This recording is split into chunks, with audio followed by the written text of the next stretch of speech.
මොකක් මට තේරෙන්නේ ඇමතියා මේ මොනවා කියනවද කියලා මට නම් තේරෙන්නේ නැහැ. මොකක්ද ඒකේ තේරුම ඇමතුමා? මං ගැහුවේ ශිරාවටමයි. මොකද දැන් මට මේ වෙන විකාර මදිවටද? මේ දවස්වල ඇහෙන මනෝ විකාර ටික අරනම ඇමතියාත් ඇවිත් අගක් මොලන් නැති ඒවා කියන්න ගත්තම අන්තිමට මට ඒවයි තේරුම් හොයාගන්න බැරුව ගිහින් නැතර වෙන්නේ අංගොඩ. ඒ ඇමතියා සද්ද නැහැ. එයා මට මේ වගේ දේවල් කියලා මගේ ඔළුව තවුල් කරලා වෙනම අතල් එකක් ගන්නවද? ඇමතුමා මොකද්ද මේකේ තේරුම? පොයිත මෙදව ගන්න. මට බෑ. හිතාගන්න කියන්නේ. දන්නවද ඇමතුමා මගේ ඔළුව අවුල් වෙලා පිස්ස හැදෙන්න ඇති තරම් දේවල් ටිකක් මට මේ දවස් ටිකේ වුණා. ඒක නිසා ඇමතුමාත් ඇවිත් මට කොහෙත්ම නොතේරෙන දේවල් කියලා විනෝද වෙන එක විතරක් හොඳ හිතින් නතර කරන්න. ඒ දරුවෝ මේ කේන්දරු හොම් වෙන්නේ පාප වෙච්චව. හා කේන්දරන් නෙවෙයි මට මරාගෙන මැරෙන්න හිතයි. ඇමතියා කොයි වෙලෙත් රහත් වෙලා හිටියට මං තාම ඉච්චර කරන මම මේ සසර ගහලා නැහැ. කේන්ති ගන්න එපා. කේන්ති ගන්න එපා කියන මොනවාද ඔබතුමා මගෙන් බලාපොරොත්තු වෙන්නේ? මේ විකාර මුකුත් නොහිතා නිදාගන්නද? පවිත්‍ර නෑ නින්දයන් නෑ මට. මන් නින්දයන් නෑ මතුමා. මට රැඳ දවල්ද නෑ හීනෙනු පිස්සු විකාර ඇහෙන්න ගන්නවා. ඒ මොකද දැන් ඔබතුමාත් ඔයත් ඇවිත් මට මෙහෙම නොතේරෙන විකාර කියලා දැන් මට මුකුත් හිතන්න නැතුව නිදාගන්න කියන්න එපා. ඒ තරම් මෝඩ කතා කියන්නේ හිතන්නවත් එපා. හැමදේටම තිබ්බ ලිමිට් පැන්න පාර මං ඇමතිගේ මුන්ට ලං වෙලා ඒ තරම් කේන්තියකින් එළියට පන්න වචන පාලනය කරගත්තේ කොහොමද කියලාත් හිතාගන්න බෑ. මේ ගෙදර මිනිස්සු දැහෙන්න තරම් කෑ ගහලා බනින්න කියලාද? නෑ. අරුන් මගේ ඔළුව කම්මලක් කරපු එකෙක්ට හිතේ හැටිට බනින්නවත් නිදහසක් නෑ. ඉතින් මට මේ මිනිස්යාගේ ඇමති පට්ටමුත් අමතකුණ එකට කරන්න දෙයක් නෑ. මොකද යාමයි මෙහෙම ඉල්ලගෙන කන්නේ. පවිත්‍ර හරි මම මොඩේ කතා කිව්වා නම් තමයි. ඇමතුමා මම බැනපුවා මේ යකට ඇහුන් නැද්ද? නැත්නම් ඒව ගණන් ගන්න නැද්ද? කොහමද මෙච්චර බැලනත් මිනිස්සෙක් මේ තරම් සිල්ලරන් වගේ හැසිරෙන්නේ? මට පුදුම කේන්ති යප්පා. මට සමව වෙන්න පවිත්‍ර. මම ඒ වගේ මොඩේ කතා කියන්නේ නැහැ. ඒක නිසා දැන් හොඳලම වගේ තරහ ගන්න නැතුව නිදාව ගන්න.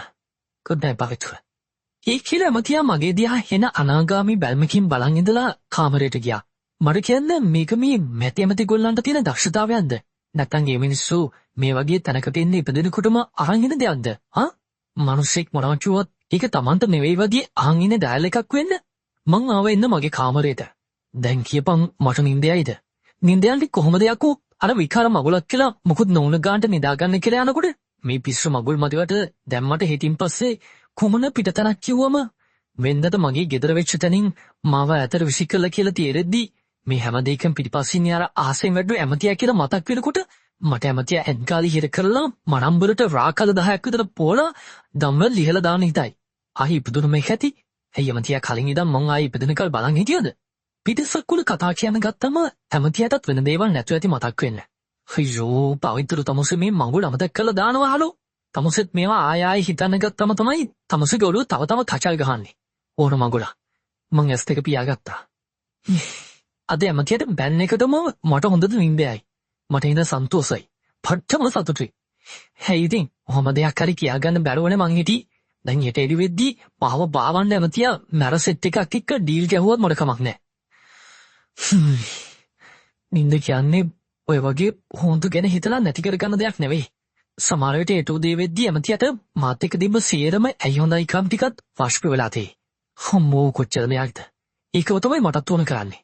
ඒක නිසා පුදුම සනීපයකින් මං ඇස් දෙක පියාගත්තේ. පුදුම ශනසීමයි. ඒ වුණාට මං හිතන්නේ දැන් වගේ නින්දටත් කනකොකා කෑ ගහනවද වන්දා. හරි එහෙනම් එක පැටියක් අපේ පොඩි මීලමෙට නම් එතකොට අනිත් පැටිය අපේ ලොකු නිලමෙට. අනිත් පැටිය ඕ නිලමෙ තියා ගන්නවද? නෑ ඒ පැටිය චූටි මැන කිල්ලුවානේ. මිය අපේ නංගි? ඔව් අහසවට වෙන්න. කිරිබිලි වෙලක් වෙනකල් තියලා දෙනවා. අනිත් පැටියව චූටි මැන කිල්ලුවා. දාඩි පෙරාගෙන ඔළුව හතරati කැරකෙද්දි මං ඇඳුඩ ඔරේට ගහලා කෙලින් වුණා. මොකක්? චූටි මැන කිල්ලුවා?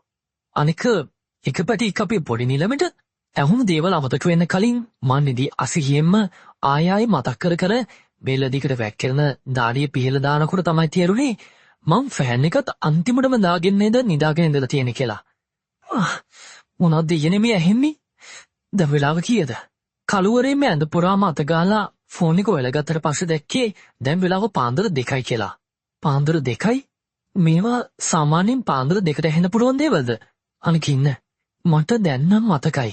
මට හොඳට මතකයි ඒ ඇවුනේ ඇමතුමගේ අම්මගේ කටහඬ. ඉතින් මට ඊයේ උඩ වැඩිය මැනිකගේ කටහඬ ඇහෙන්නේ. ඒකත් හරි. කවුද එතකොට අර අනික් කෙනා? ලොකු නිලමේ කිව්වේ හැමතියගේ තාත්තටද? ඔව්ලි. එයා තමයි. ඒත් හැබැයි දැන් මට ඒව ඇහුනේ. මනෝගද හරව අනුන්ගේ මගුල්. අනික අය කතා වුණු පැටවු මුක්කොද? බල්ලොද? පූසොද? පවිත්‍ර. ඇයි මට මේ අනුන්ගේ බල්ලෝ බලල්ලෝ බෙදාගෙනලි වැරෑට ඊනෙන් ඇහෙන්නේ. මේ මල විකාර දරාගන්න බැරි උන්ටන මං කොණ්ඩේ තවුල් කරන් ආයෙම කොට්ටේට ඔළුව ගහගත්තා. අයියෝ මොන හිණයක්වත් නැතුව ඉඩ මට මොකද්ද මේ වෙන්නේ? ඒකත් ඇයි මේ සියද මාර ඇමතියාගෙම නතර වෙන්නේ? ඇස් දෙක අරන් හිටියත් ඇමතියා, වහන් හිටියත් ඇමතියා. හැබැයි ඉන්න. පිරිමතලාවට ගියාට පස්සේ ඒ ඉන්නේ කට්ටලී කල්ලන් මේක මොකක් හරි කරගත්තොත් මොකෝ? ඒ ඉන්න ඉස්සරින්දම්ම රෑන් ගහපු කට්ටඩුල් නෑ කෙනෙක්. හරි. ඉවසපංකු පවිත්‍ර. තමසේට යනානි. ගියාම් බලාගමු මේක. ඒ මීතන් දෙයියෝ බුදුන් සිහි කරගෙන ආයෙනම් මේ විකාර ඇහෙන්නේ ඉපා කියලා නිදාගන්න ගියත් හරි. පවිත්‍ර චුඩි පුතා පාන්දර දෙකට පස්සේ උරොසුට සුසන්තිකාව ඇහෙනවද මන්දා? අයියෝ අම්මේ උමුකුම් නෙමෙයි නැගිටිනවා චුඩි පුතා. බලනවා දැන් වෙලාව. අනේ බෑනේ. අම්මොත් අයියෝ දෙද සෝහන් කාලේ වගේනේ. අයියෝ අම්මෝ නෙවෙයි. අන්න රංජි බලන් ඉන්න තමුන් වෙනකල්. තව නිදාන් හිටියොත් එහෙම මං ඒ මනුස්සයා යවනවා හොඳද පවිත්‍ර? නැගිටිනවා දැන්. මොකෝ? රංජිත් කෑ ගහලා අම්මා එකියන් යද්දී මං ඇඳෙන් නැගිට්ටියේ වතුර බාල්දියක් ඔළුවේ ඉඳන් නෑව වගේ.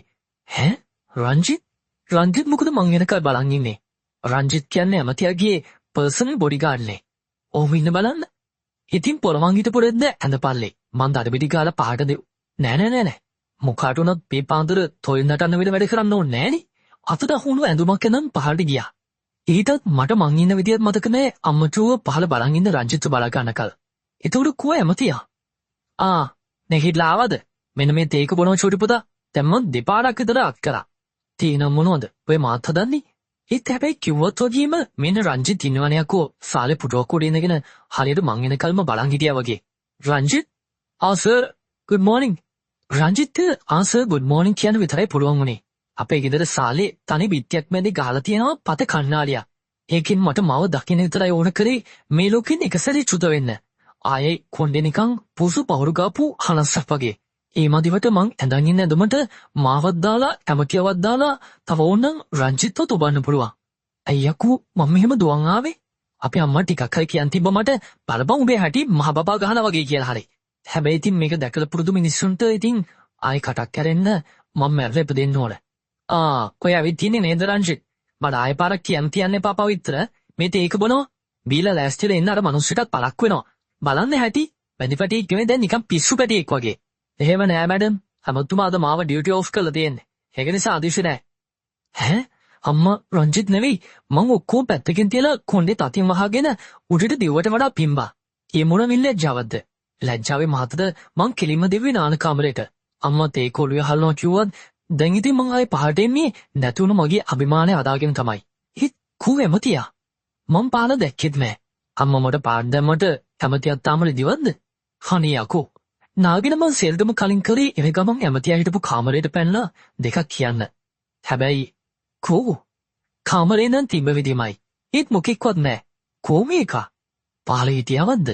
එහෙනම් ඉතින් ඕන එකක් කියලා ආය යන්න ඇඳමුකුත් දාගෙන මං පහට යද්දී අම්මා හිටියේ තේ කෝප්පේ මගේ ඔළුවේ හලන්න බලාගෙන. හබෝ මේ මට ආය නාන්න නම් බෑ. සිතට උනත් උගුරට දෙකට ඇරලා දැම්මා. රංජිතෝ මේ තනියම මොනවද වෙලා කියන කියලා දැනගන්න මිනිහව කතාවට අල්ලගන්නත් එපැයි. මොකද දන්න තරමින් ඇමතියා නම් දැන් මෙහි නෑ. ඔව් සර්. සර්ට අද කුමල යන්න තියෙනවානේ. ඉතින් මං ආවේ ඒකට. ඈ? මොකක්ද මේ? දැන් කොමාව ගෙනියනවායි කියප එක. හරි. සර් කියන්න ඕනේ නෑ. මං ඇමතුමා නෙවෙයිනේ. රංජිත් නම කියලා කතා කරන්න. හරි සර්. ඉතින් යකෝ අයි සර් කිව්වේ? සර් එපා. හරි පවිත්‍ර සර්. මං නිකන් බඩතඩියෙක් වගේ එහෙම හැද්දි. මං ආව එන්න කන්න. ඇමතියත් එකයි ඇමතියගේ ගාඩුත් එකයි. කොහොම හරි කාලය යන පිටත් උනත් හරි අම්මා නම් කිව්වේ තව මාසෙකින්වත් ආවේ නැත්තම් පවුලෙන් අයින් කළා දානවා කියලා. මං එද්දී ගෙදර අම්මා විතරයි. ඒ වුණාට මට හෙද කුතුහලයි. රංජිත් කො ඇමතුමා? වාහනේ හයිවේ එකට දානකොට මං ඇහුවේ ඉතින් ඊයරා හිටපු එක ඒ ටිකට රහස් වෙලාද බලන්න නැතුව මිසක් මට මොකෝ ඒ අකම් මේ ලෝකෙන් අන්තර්දාන වෙලා ගියා. ඇමතුමා උදේම වන ජීවිත දෙපාර්තමේන්තුවට ගියා සර්. ඒ මොකද? හදිසි වැඩ. මුගේ ගෑස් යකෝ. ජනාධිපතිටත් නැතුව ඇති උච්චර හදිසි වැඩ. ඔක කියන්න බැරි වුණාද මේ ඇමතියට? මං ආයෙත් මුකුත් අහන්න ගියේ නෑ. යනකල් ඔහේ බලන් හිටියා. මිනිහත් යනවා හීය වගේ. කොහොමද අපි කුමන්ට ආවට පස්සේ මුලින්ම ගියේ ඔෆිස් එකට. ඒ ගින් ඇතුළට යද්දිම බානුක සර් ඉන්නව මූණත් එල්ලගෙන ෆයිල් එකක් දිහා බලාගෙන. අඩේ පවිත්‍රයා ආවද බං? මුලින්ම කෑ ගැහුවේ නම් සර් නෙවෙයි. මාව දැක්ක අපේ එතන වැඩ කරන තව කෙනෙක්. ඔන්න ඒ සද්දෙට තමයි බානුක සර් ෆයිල් එකකින් ඔළුව ගත්තේ. අම්මෝ පවිත්‍ර කොල්ල මොන වෙලේද ආවේ? මං බලාගෙන හිටියේ උදේ ඉඳන්. වෙන්නත් නම් 8 වෙද්දි ජීප් එක මෙතනනේ. ඕ මතක් කරන්න එපා අප්පා. මේ දැන් ආවේ. මොන කිව්වොත් මගේ හිත හරි නෑ. කොහමද ඉතින් එහෙන් ගියරද ආවේ? කාලේ හැමද කොල්ලෝ? හාත් එක්ක දාලා ආවේ. යකෝ මේ ඇමතුමා එක සැරයකට එක ප්‍රශ්නයක් ඇහුවනම් ඒ ඔක්කොටම මට හරි සාවධානව උත්තර දෙන්න තිබ්බා. හැබැයි අන්තිමට ඇහුවෙකට නම් මගේ ඇඟිල්ලේ රත් කරා. මගේ ඇමතුමෙක් කියලා කෙනෙක් මෙතන නෑ බානුකස. ඊටත් මගේ කියන අය මට කවදාවත් මාව මෙහෙම කැමති දේවල් වලින් ඈත් කරන්නෙත් නෑ. ඇත්තටම මල පැන්න තමයි මාත් කතා කරේ. රංජිය අහන් හිටියත් එකයි නැතත් එකයි. මට ඒ වැඩක් නෑ. හැබැයි බානුකස කතා කරන කලින් හරි නෝන්ඩි ඉනාවක් කටකොන්ට ගත්තා. ඒක නම් ඉතින් අපි දන්නේ නෑ. ඒ වුණාට අද උදේත් ඇමතුමා මට කතා කළා. ඔබේ ෆ්‍රාන්ස් එක මතක් කරා. අනේ බානුකස නෑ එතන තව පකෙක් මැදින් බැන්නා. මොකෝ දන්නේ ඇමතුමාට එච්චර ආදිසුමෝ මෙහෙන් ඒට ගන්න. අනේ ලවිදු උඹ දන්න මගුලක් නෑ. මොකුත් නොදැන ඔය වගේ කටකැඩුණු කතා කියන්න එපා මචං. අපි නම් කිව්වේ කටකැඩුණු කතා නෙමෙයි හොඳේ. අපි කිව්වේ අපිට පේන්න තියෙන දේ. අනික උඹයි ඇමතුමයි අතර තියෙන මෙව් එක දැන් මේ නොදන්න කෙනෙක් නෑ. රවින්දු කතාවා ගනින්. ඒක ගැහුව බානුකස. මට රවින්දුව ගැන නම් ඉපාම් වෙලා ගියා.